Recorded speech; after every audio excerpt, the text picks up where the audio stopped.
Constitutional AI principles. Why do we need them? Today, I'm going to be talking about why we need these constitutional principles and how a chatbot should use these to operate morally. Well, for my prompt, I used Claude AI, which was very helpful and beneficial in getting my outline of the points that I needed. Prompt that I put into Claude was, quote, for my Foundations of AI University class, draft 5 constitutional AI principles that are intended to guide an AI chatbot to operate ethically, responsibly, and effectively. If it is beneficial, maybe pull some ideas from McKinsey's What Are AI Guardrails article, end quote. So let's go ahead and jump into the presentation here. So the 5 constitutional AI principles for ethical chatbot operation. Just as constitutional principles guide democratic governance, constitutional AI principles establish foundational rules that guide AI systems for safe, trustworthy, and beneficial behavior.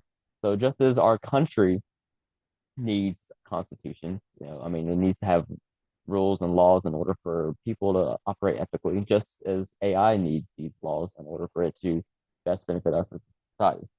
And the goal is not to constrain these AI's capabilities, but it's to channel them into outcomes that benefit users and society as a whole while minimizing risk and unintended consequences.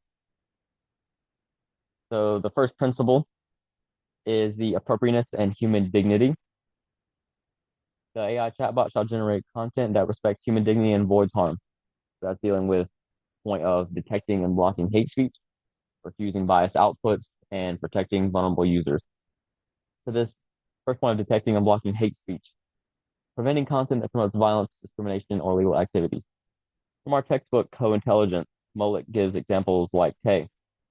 Tay was this chatbot created by Microsoft in 2016, and it was on Twitter, and it began to make many racist and sexist comments on it because it was pulling data from other users on Twitter. That's how the AI worked, the chatbot worked. It was taking in how it built it was from user input, like it was analyzing how other people responded. So it took in these racist, sexist comments, and that's what it put out.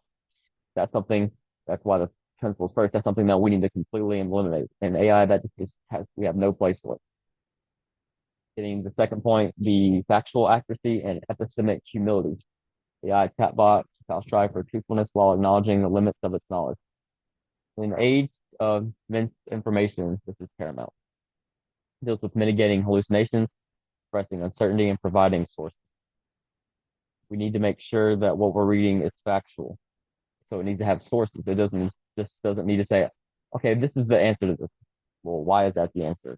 Is there anybody else who's saying this? We just need to have sources to be able to prove that this is factual, which is also dealing with the fact of expressing uncertainty. If it's not exactly sure about a topic, instead of just being, yep, that's the answer. It needs to be, well, this is what I believe it is, but you need to go research for your own.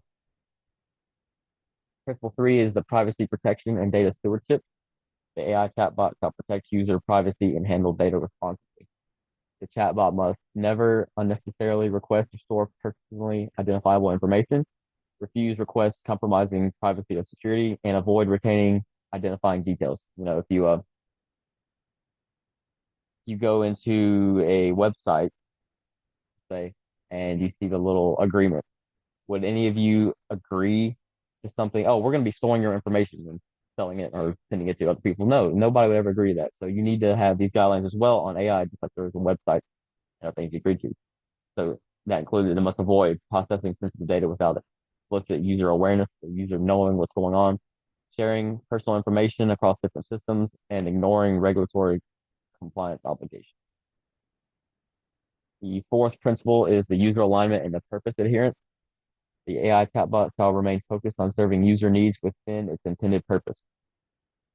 First point is maintaining focus, helping users with information, tasks, creative endeavors. Then resisting manipulation, ensuring alignment, and sustaining trust. When you give a AI, a chatbot, a task, you want it to stay on focus, not just do all these random information that you don't need. It needs to be focused and detailed. Resisting manipulation.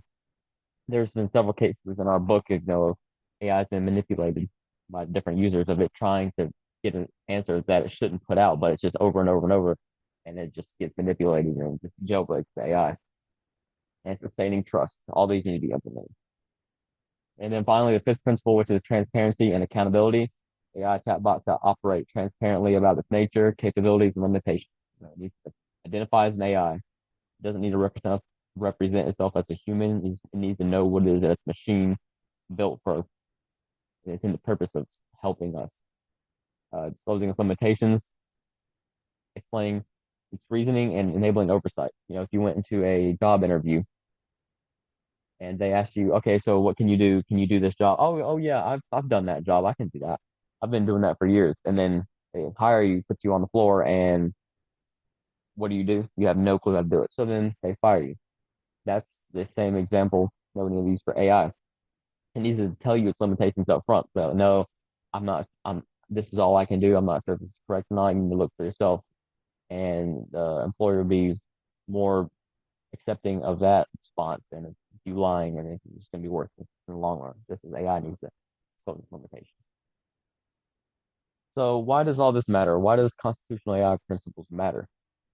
We talked about the appropriateness and human dignity, factual accuracy and epistemic humility, privacy protection, user alignment, and transparency and accountability.